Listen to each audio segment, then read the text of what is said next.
Everybody like and subscribe, praise the bell icon. Story number 1. I've never been afraid of my job. I've driven hundreds of nights, delivered pizzas to cracked porches, remote cabins, apartment complexes where the lights never seem to stay on. But there was one delivery that I can't shake, one address that replays in my mind every time a customer orders extra garlic, and worse, every time I see the blue and red Domino's lights on my dashboard flicker in the rearview mirror. It started like any other Friday night. The store was slammed, 10 orders stacking up, pepperoni and sausage globs piled high. I grabbed the insulated bag, slapped on my visor, and punched in the address, 2316 Maplewood Drive. I'd been down that street a dozen times. Cheap rent meant half the houses were rented by students. The app said, "Leave at doorstep," but as I pulled into an empty driveway, I saw no porch light, no doorbell. The house looked abandoned, broken shutters, swing set tumbling in the yard, paint peeling off wooden siding. I double-checked the ticket. 3 large pizzas, one with extra jalapenos, paid via card. It had rung through 30 minutes ago. The phone number was a burner, blocked as unknown on my caller ID. Typical for late-night pranksters, I thought. I hoisted the bag and stepped onto the porch. The air was heavy and still, like the night itself was holding its breath. I knocked once. No sound except the drone of crickets. Knocked again. Nothing. "Pizza delivery," I called, voice echoing unnaturally through the empty yard. Still no answer. My heart thudded, not because I was scared of some college goof, but because I worried I'd be late for the next round of orders. I turned to leave when I saw movement through the window to my right, the silhouette of a person standing just behind the dirty glass, backlit by an unseen bulb. The shape shifted, and I could have sworn it was looking right at me. I froze. Then, like a glitch in a camera feed, the figure vanished. The window pane reflected only me, my pale face, the Domino's logo on my shirt. I reminded myself that old houses creak, shadows dance. I shook my head, turned back to my car, then heard footsteps behind me on the porch. Slow, deliberate, dragging. Instinct made me whirl around, but there was no one there. Just that pitch-black door, the faint crack of its frame splitting the dark. I tugged the bag back inside the car and locked the doors. My breath was shallow. Over the sound of the engine ticking, my radio crackled. Static, then a voice, low and distorted. "Your pizza." The speaker seemed right next to me. My hand flew to the dash, but the car swallowed the sound as it had come, gone. I flicked the radio off and on. It worked fine. I should have left. I even put the car in drive, but a force I can't explain made me shift into park again. I pulled out my phone to mark the order undeliverable, but the signal died. No bars. I searched desperately, rotated the screen. The app said, "Delivery in progress." The progress bar didn't move. And then, somewhere in the darkness beyond the windshield, I heard a soft scrape, like fingernails over glass. I threw the car into reverse, tires spinning on gravel, and slammed toward the street. As I sped away, I glanced into the rearview mirror. At first, there was only darkness, but then I saw it. A pale hand pressed against the rear window, as if someone or something was reaching in. I floored it, tires squealing, heart pounding. By the time I hit the next intersection, the impression of the hand was burned behind my eyes. I pulled up to the next corner store to calm down, hopped out of the car. My legs shook so badly I had to lean against the hood. That's when my phone buzzed. Text message from the burner number, "Thanks for delivering," followed by a black and white photo of the empty driveway on Maplewood. Then another text, "But you forgot the tip." I stared at the screen, thumb hovering over reply. My fingers trembled, and I threw the phone to the pavement. It skidded under the car, dead. Back at the store, my manager asked why I was late, but I just handed him the bag, with all the pizza still inside. He frowned, told me to take 5. I sat in the break room, head in my hands, replaying the night's events. My coworker tried to chat, but I couldn't speak. The static voice, the figure at the window, the hand on my car, nothing made sense. I told myself I'd call the cops tomorrow, check the lot on Maplewood. That night, I barely slept. When I finally drifted, I dreamed I was back at the porch. I knocked and heard them whisper inside, "We didn't tip." The door swung open, and the face that stared out had no eyes, just 2 dark hollows. I jolted awake, sweat soaking the pillow. Morning came, dull and gray. In the harsh fluorescent light of the store, I thumbed through the online order history at my manager's desk. I found the ticket for 2316 Maplewood Drive, except the tip was already entered, $2. I had no memory of it, but the app showed it. Beneath the tip field, a note, "See you soon." I showed him the screen. He shrugged. That's weird. On my next shift, no one wanted to work late. Everyone heard rumors. The regular drivers swore the house on Maplewood was haunted by a family that vanished 60 years ago. Mom, dad, 2 kids. No bodies ever found. They said the place had been boarded up until last week when someone posted the rental listing. But public records showed no new lease. The realtor had no record of a tenant.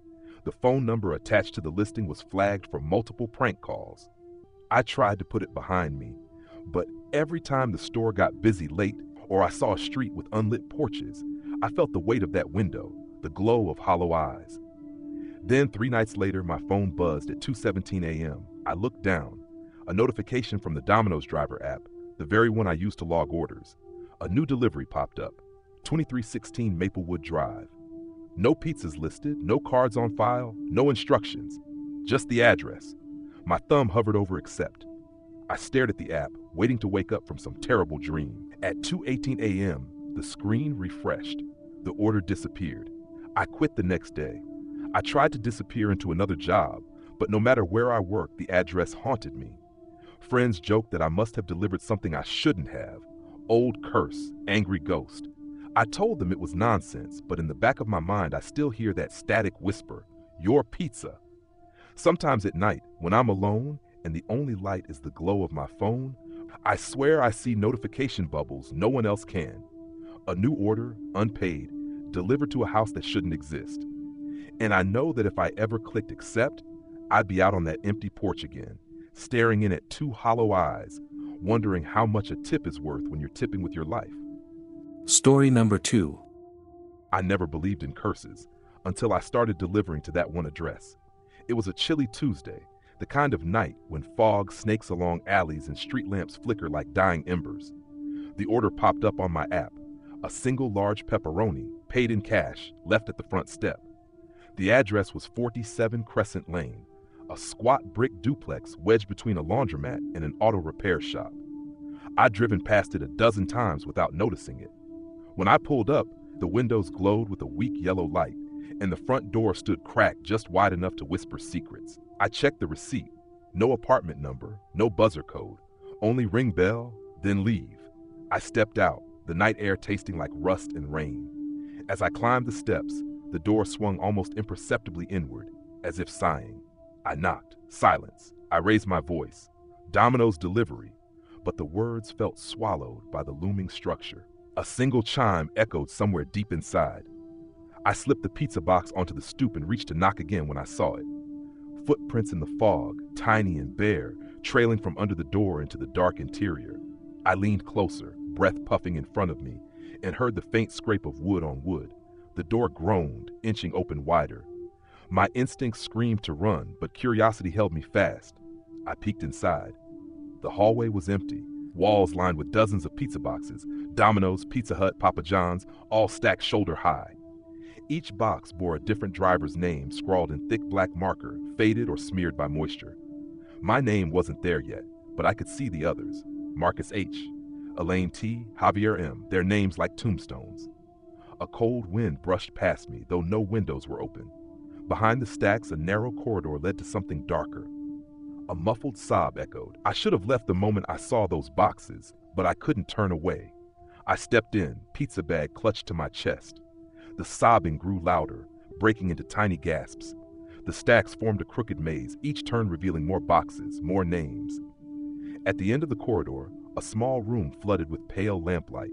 In the center stood a child's wooden chair. Seated was a little girl, maybe 6, her back to me. Her hair was tangled, her dress streaked with dirt. In her lap rested a pizza box, open. Inside lay a single slice of cold cheese. She rocked slowly, murmuring, "They forgot the tip." My skin crawled. "Hey, are you okay?" I called, stepping forward. She didn't turn. I leaned closer and saw the box was stained, not with grease, but something dark and crusty. The girl shifted, and I realized she had no feet. Below the knees, her legs were empty space, as if her lower body had been erased. She tilted her head, long hair obscuring a face I couldn't see, and her whisper floated over me. "You left the door open." I stumbled back. The air thickened around me. Behind the girl, the walls of pizza boxes began to ripple, as if breathing. I turned and ran, crashing through the maze. I can't say how many stacks I knocked over, each thud echoing like a distant drum. I burst back into the hallway and slammed the door behind me, heart hammering so hard I thought it might tear through my ribs. I slid down onto the steps, trembling. My phone buzzed, 3 texts from an unknown number. The first read, "Forgot your slice?" The second, "Did you leave?" The third showed a photo, me, framed in the cracked doorway, eyes wide with terror, pizza bag dropped at my feet. I tore myself upright and sprinted to my car, drove off before I remembered to lock the doors. Back at the store, I stared at the app. The order still marked in progress. No way to cancel it. The system logged me 50 minutes late. My manager asked what happened. I just shook my head. That night, I lay in bed, convinced I dreamed it. But when I checked my phone one last time, there was a new message. "We saved you a slice." Attached was a picture of the girl's chair, now empty, and next to it my name written in ketchup on an open pizza box. I never delivered another order after that. Sometimes when I close my eyes, I hear her rocking chair creak, and I swear I can taste cold cheese on my tongue. Story number 3. The night I picked up the special order, I thought it was just another strange call. It rang in at 2:43 a.m., the address listed in an industrial park 2 exits out, a row of shuttered warehouses and cracked asphalt lit only by a single flickering lamp. The ticket read 2 large meat lovers, extra cheese, and deliver through the back. Paid cash. No tip. I'd learned not to argue about odd instructions. I stuffed the boxes in the heated bag, clipped on my headlamp, and headed out. The lot was empty, save for my car. I slipped through the chain-link gate and walked along the side of Building 5, where a door gaped open as if it were expecting me. Inside, an echoing corridor stretched away in darkness. The air smelled of damp concrete and stale grease. My footsteps clanged against metal beams overhead. I set the pizzas on a blood-red pallet jack that sat in the middle of the hallway, its handle coated in a sticky film. The only sound was the hum of an old freezer back at the far end. "Domino's delivery," I called out, pressing my back to the wall. The bag slipped from my shoulder and fell, thwack, onto the cracked tile floor. I cursed and picked it up, shining my headlamp around. That's when I saw the message scrawled on the pallet jack in what looked like ketchup. "Thank you." A soft hiss came from the freezer door. I approached it, expecting the icy blast of cool air, but instead, the door creaked open wider on its own. Inside was a single white box, unbranded, no label, sitting on a metal shelf. My heart hammered. I should have backed away, but I was too curious. I stepped forward and saw the lid was slightly ajar. Inside lay a single slice of pizza. The cheese melted into something that didn't look quite like mozzarella. A whisper curled around me. "You forgot the extra cheese." The voice came from behind, low and urgent. I spun, but no one was there. My headlamp flickered, and when it steadied, the slice in the mysterious box was gone, replaced by a small, grubby handprint scorched into the cardboard. A noise behind me, footsteps, maybe dozens, echoed down the corridor. I grabbed my phones to call dispatch, but both screens were black. My radio crackled once, then died. The freezer hissed again, and a pale figure stepped out. A woman in a Domino's uniform, her visor pulled low, eyes sunken and hollow, her smile stretched too wide. "Thanks for the delivery," she said, voice raspy like frozen air. She held out her hand. In her palm was a single coin, copper and tarnished. "Your tip." I stumbled back, fumbling for the bag. She took a step toward me. The tiled floor beneath her feet rotted away, revealing a pit of gnashing jaws. I dropped the pizzas, dashed past her, tearing through the warehouses without caring which exit I used. The chain-link gate clattered behind me as I sprinted to my car. Engine roaring, I peeled out of the lot. My rearview mirror caught a glimpse of her silhouette in the doorway, a faceless courier waiting for her next delivery. Back at the store, I froze when I checked the order on the screen. The 2 meat lovers were there, but someone had added a third pizza, plain cheese, and typed self-delivery in the notes. I never found that building again. When I asked coworkers, they shrugged. No such address existed in the system. But every night, My radio still crackles to life at 2:43 a.m. with a voice that whispers, "Did you forget the extra cheese?" And I know I'll never be free of that tip.